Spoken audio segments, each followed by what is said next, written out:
Good morning student. आज हम लोग क्लास 10th के हिंदी पाठ्य पुस्तक के अध्याय 5 जिसका शीर्षक है नागरी लिपि। इस पाठ का हम अध्ययन कर रहे थे। पिछले क्लास में हम लोगों ने पेज नंबर 36 और 37, 36 और 37 पेज नंबर का अध्ययन किया था। आज हम लोग पेज नंबर 38 और 39 का जो शेष भाग बच चुका है उसका हम लोग अध्ययन करेंगे। तो पेज नंबर 38 का फर्स्ट पैराग्राफ। अनेक विद्वानों का मत है कि दक्षिण भारत में नागरी लिपि का प्राचीनतम लेख राष्ट्रकूट राजा दंती दुर्ग का सामगंध दानपत्र जो 1754 ईस्वी है। दंती दुर्ग ने ही राष्ट्रकूट शासन की नींव डाली थी। ये राष्ट्रकूट शासक मूलतः कर्नाटक के रहने वाले थे और इनकी मातृभाषा कन्नड़ थी, परंतु ये खानदेश विदर्भ में बस गए थे। दंती दुर्ग के बाद उनका चाचा कृष्ण प्रथम राष्ट्रकूटों की गद्दी पर बैठ चुका था। इसी कृष्ण के शासनकाल में एलोरा, प्राचीन एलापुर, वेरूल में अनुपम कैलाश मंदिर पहाड़ को काटकर बनाया गया था। कृष्ण के कुछ लेख भी मिले हैं। 9वीं सदी में अमोघ वर्ष के एक प्रख्यात राष्ट्रकूट राजा हुआ। इसी अमोघ वर्ष ने राष्ट्रकूट की नई राजधानी मालखेड़ की नींव डाली। अमोघ वर्ष के शासनकाल में ही जैन गणितज्ञ महावीराचार्य जो 850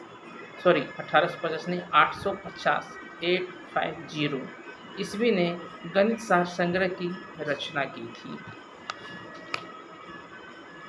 ईसा की 8वीं सदी में पश्चिम महाराष्ट्र के कोकण प्रदेश में शिलाहारों का राज्य स्थापित हो गया था। 11वीं सदी में इनकी एक शाखा का राज्य कोल्हापुर सातारा प्रदेश में भी स्थापित हो गया था। इन शिलाहारों के अनेक नागरी लेख मिले हैं। 11वीं सदी से नागरी लिपि में प्राचीन मराठी भाषा के लेख मिलने लग जाते हैं। अच्छी कुलाब जिला से शिलाहार शासक केसीदेव प्रथम का एक शिलालेख 1012 ईस्वी मिला है जो संस्कृत मराठी भाषाओं में है और इसकी लिपि नागरी है, परंतु रत्नागिरी जिला ताम्रपट पूर्णतः मराठी में है। इसे मराठी का आधोलेख मतलब आरंभिक लेख माना जाता है। नागरी लिपि में लिखा गया यह ताम्रपट 1060 ईस्वी का माना जाता है। कर्नाटक प्रदेश का श्रवणबेलगोला स्थान जैन का एक प्रसिद्ध तीर्थ स्थल है। इसको अंडरलाइन कर लेंगे। यहाँ गोमटेश्वर का भव्य पुतला खड़ा है। इस स्थान से विविध भाषाओं और लिपियों के अनेक लेख मिले हैं। यह है श्री गंगराजे सुताले करविएल। श्री गंगाराज ने परपोटा बनवाया था। एक अन्य नागरी लेख में लिखा है श्री चामुंडाराजे करविएले। ये लेख दक्षिण शैली की नागरी लिपि में है। देवगिरी के यादव राजाओं के नागरी लिपि में बहुत सारे लेख मिलते हैं। यादव राजा रामचंद्र 13वीं सदी के ताम्रपत्र में ए और ओ की मात्राएं अक्षरों की बाईं ओर है। कल्याण के पश्चिम चालुक्य नरेशों के लेख भी नागरी लिपि में ही मिलते हैं। उड़ीसा कलिंग प्रदेश में ब्राह्मी की एक विशेष शैली है। कलिंग लिपि का अस्तित्व था, परंतु गंगवंश के कुछ शासकों के लेख नागरी लिपि में भी मिलते हैं। नागरी लिपि के लेख न केवल पश्चिम तथा पूर्व भारत से बल्कि सुदूर दक्षिण भारत से भी मिले हैं। दक्षिण भारत के पांड्य प्रदेश से राजा वर्गुन के पल्लियम ताम्रपत्र मिले हैं। प्रथम ताम्रपत्र तमिल से शुरू होता है, परंतु इसकी दूसरी ओर से नागरी लिपि संस्कृत भाषा का लेख शुरू होता है। यह ईसा की 9वीं सदी का है। उत्तर भारत में पहले गुज्जर प्रतिहार राजाओं के लेखों में नागरी लिपि देखने को मिलती हैं। अनेक विद्वानों का मत है कि ये गुज्जर प्रतिहार बाहर से भारत आए थे। ईसा की 8वीं सदी के पूर्वार्ध में अवंती प्रदेश में इन्होंने अपना शासन खड़ा किया और बाद में कन्नौज पर भी अधिकार कर लिया था। मिहिर भोज, महेंद्रपाल आदि प्रख्यात प्रतिहार शासक हुए। मिहिर भोज 1840 से 81 ईस्वी की ग्वालियर प्रशस्ति नागरी लिपि संस्कृत भाषा में है। धारा नागरी का परम शासक भोज अपने विधुनराग के लिए इतिहास में प्रसिद्ध है, परंतु इस शासक के बहुत कम अभिलेख मिले हैं। इस राजा के बंसवाड़ा और बेतमा दानपत्र क्रमशः कोकिन विजय तथा कोकिन विजय पर्व के अवसरों पर दिए गए थे। बेतमा इंदौर के समीप दानपत्र 1020 ईस्वी का है।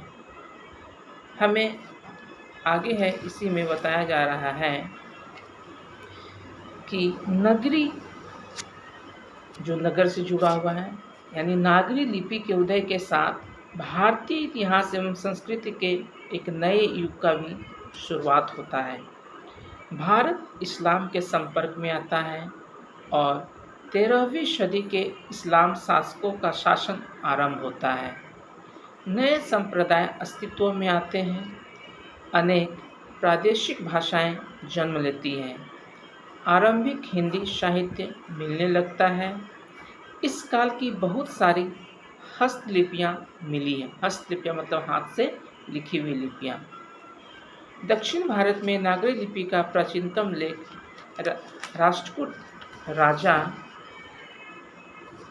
जो दंती दुर्ग का बारे में आपको बताया गया है, और सबसे लास्ट पैराग्राफ में है कि मिहिर भोज की ग्वालियर प्रशस्ति नागरी लिपि संस्कृत भाषा में। इस चीज़ को भी आप अंडरलाइन करेंगे। धारा नागरी का परम शासक भोज अपने विधुनुराग के लिए इतिहास प्रसिद्ध है। इसका बंसवाड़ा और बेतमा दानपत्र क्रमशः कोकन विजय और कोकन विजय पर्व के अवसर पर दिए गए थे। तो हमने उन्हीं आरंभिक नागरी लेखों की संक्षिप्त चर्चा की है जो देश के विभिन्न भागों से मिले हैं। 12वीं सदी के बाद हम उत्तर भारत के सभी हिंदू शासकों को देवनागरी लिपि का इस्तेमाल करते हुए देखते हैं। हमने यह भी देखा है कि कुछ इस्लामी शासकों ने भी अपने सिक्कों पर नागरी लेख अंकित किए हैं। तो जैसा कि मैं पहले ही बताया था अध्ययन करने से पहले कि यह जो आपका अध्याय है वह एक निबंध के रूप में है। तो यह निबंध आपका आज इस वीडियो के माध्यम से समाप्त होता है। तो हम लोग 2 वीडियो के माध्यम से क्या इस पाठ का अध्ययन किया और व्याख्या को समझा। अगले वीडियो में आपका वस्तुनिष्ठ प्रश्न का लिंक भेजा जाएगा। आप उसे ध्यानपूर्वक लिखेंगे और प्रश्न अभ्यास व्हाट्सएप नोट्स के माध्यम से भेज दिया जाएगा। जो छात्र या छात्राएं अभी तक हमारे YouTube चैनल से नहीं जुड़े हैं, आपसे एक बार फिर अनुरोध है आप जुड़ जाएं, क्योंकि आप बार बार नंबर लिखकर भेजते हैं कि सर मेरा नंबर ऐड कर दीजिए। मैं कितनी बार बोला हूँ, आप इस लिंक से ऐड हो जाए, ऑटोमेटिक आपको सारा नोट्स सारा वीडियोस आपको मिलते रहेगा। तो आशा करता हूँ आप सब स्वस्थ होंगे। अगले वीडियो में हम लोग वस्तुनिष्ठ प्रश्न के साथ मिलेंगे।